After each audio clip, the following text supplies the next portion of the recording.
संतुलित भोजन के जरिए आप अपने शरीर को तो स्वस्थ रख सकते हैं, बना सकते हैं, लेकिन आज हम आपको यह भी बताएंगे कि अपने मन को स्वस्थ बनाने के लिए दुनिया के लोग इन दिनों कौन सा नया तरीका अपना रहे हैं और इस तरीके का भारत से क्या कनेक्शन है।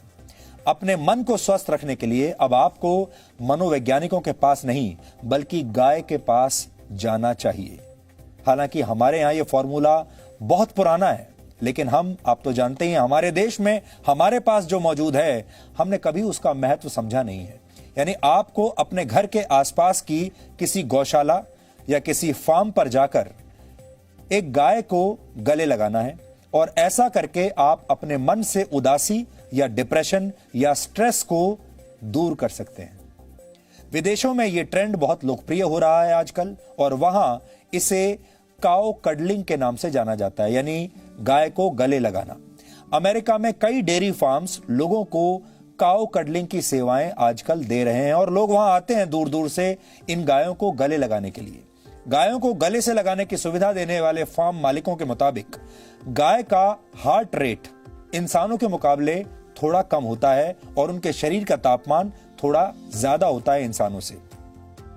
ऐसे में जब कोई इंसान गाय को गले लगाता है तो ये दोनों ही स्थितियां उसके दिमाग को रिलैक्स कर देती हैं।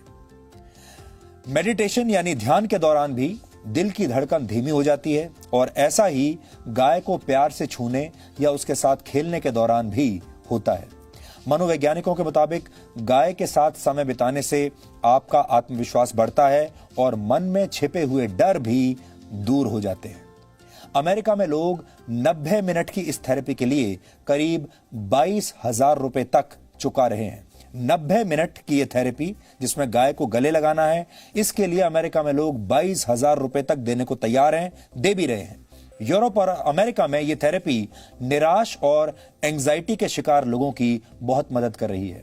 स्विट्जरलैंड और नेदरलैंड्स में 3 घंटे तक काउ कडलिंग के लिए लोग लगभग 4,000 रुपए चुका रहे हैं और वहां इस प्रक्रिया को एक खास नाम दिया गया है जिसे कहते हैं काउम्युनिकेशन।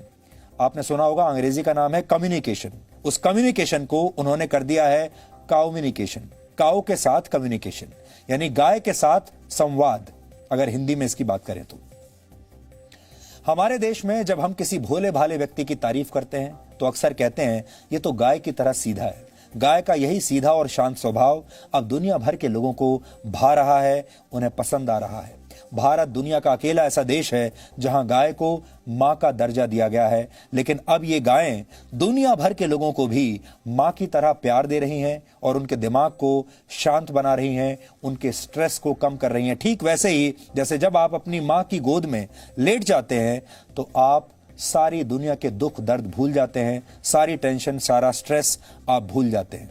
यानी गाय अब सिर्फ भारत नहीं बल्कि जगत माता बनने की राह पर है।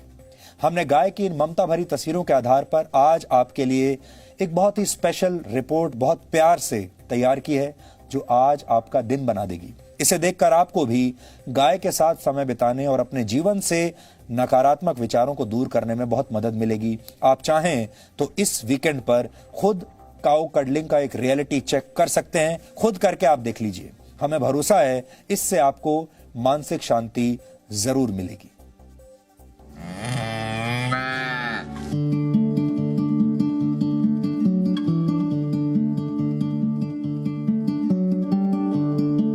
सीधी सादी भोली भाली गाय आपकी जिंदगी में खुशियां बिखेर सकती है। गाय का दूध ही नहीं बल्कि उसका स्पर्श भी आपके दुखी मन में आशा की किरण जगा सकता है।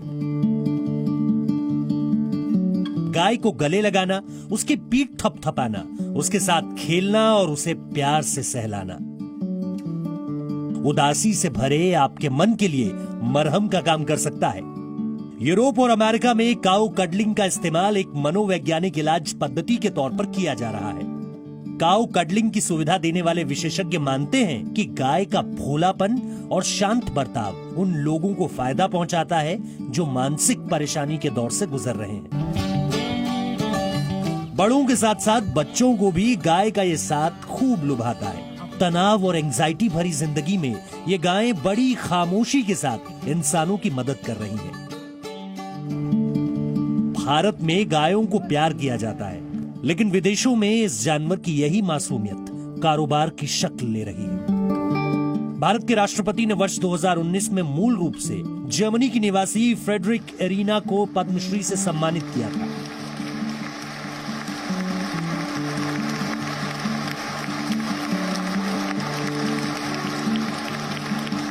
एरिना पिछले 40 वर्षों से वृंदावन में रह रही हैं और लंबे समय से गौशाला के जरिए 1800 गायों की सेवा कर रही हैं। यहाँ के लोग इन्हें सुदेवी माता के नाम से बुलाते हैं। एरिना इस बात की जीती जागती मिसाल है कि गाय को भारत की संस्कृति से अलग नहीं किया जा सकता। पालन करने लगे जब, तो अब इनका प्रेम का प्यार इतने प्यार बन गया, इनको छोड़ नहीं सकता। इनका स्थिति इतना बुरी है, जिसका अंदर नेक दया है, भगवान के प्रति नेक भाव है, छोड़ नहीं सकता। और फिर हमारा तो यहाँ हम तो गोविंद गोपाल को पूजा करते हैं। भारत में गाय को मां का दर्जा दिया गया है। गाय सिर्फ शरीर को स्वस्थ बनाने वाला दूध ही नहीं देती, बल्कि गाय को कामधेनु माना जाता है। गाय के दूध से बनने वाले उत्पादों के अलावा गाय का गोबर और गौमूत्र भी बड़े काम के हैं। यानी गाय सिर्फ नेमतों का खजाना नहीं है, बल्कि आपके मन और मस्तिष्क की समस्याओं के इलाज की संजीवनी भी गाय के पास है। ब्यूरो रिपोर्ट, जी मीडिया।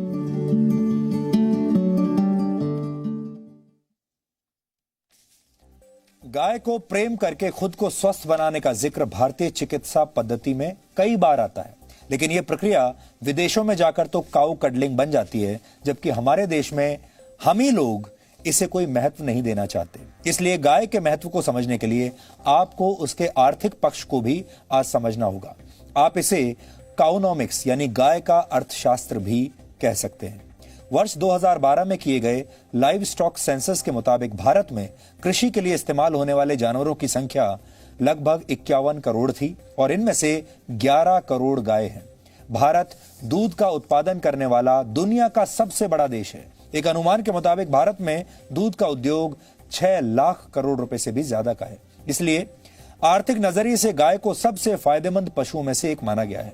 गाय का दूध ही नहीं, बल्कि उसका गोबर और गौमूत्र भी आर्थिक तरक्की के दरवाजे किसी के लिए भी खोल सकता है। गायों से हर वर्ष 10 करोड़ टन गोबर हासिल होता है, जिसका इस्तेमाल ईंधन के तौर पर किया जाता है। इसकी कीमत 5000 करोड़ रुपए आंकी गई है। ईंधन के तौर पर गोबर का इस्तेमाल करने से हर वर्ष 5 करोड़ टन लकड़ी की बचत होती है। रासायनिक खाद के मुकाबले गोबर से बनी प्राकृतिक खाद खेतों के लिए बेहतर होती है और इससे फसल भी अच्छी होती है। अर्थशास्त्र के बाद अब गाय के समाज शास्त्र को भी समझिए। ऋग्वेद में गाय को देवी की संज्ञा दी गई है। वैदिक शास्त्रों में किसी भी जानवर के मुकाबले गाय का जिक्र सबसे ज्यादा बार आता है। गाय से प्राप्त होने वाले दूध, घी, दही, गौमूत्र और गोबर को आयुर्वेद में पंचगव्य कहा जाता है, जिनका इस्तेमाल पूजा पाठ में भी होता है।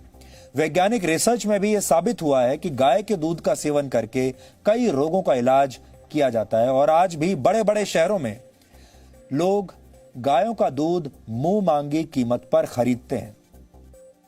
गाय के दूध में प्रोटीन, कार्बोहाइड्रेट्स, मिनरल्स और विटामिन डी होता है। यह रोग प्रतिरोधक क्षमता को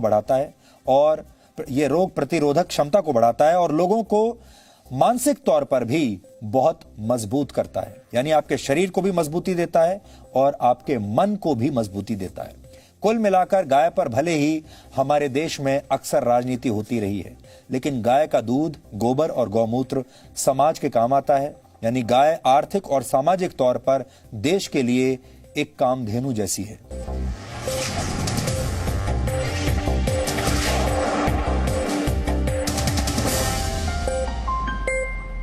Presenting B News app, available on Google Play and App Store. Download it now.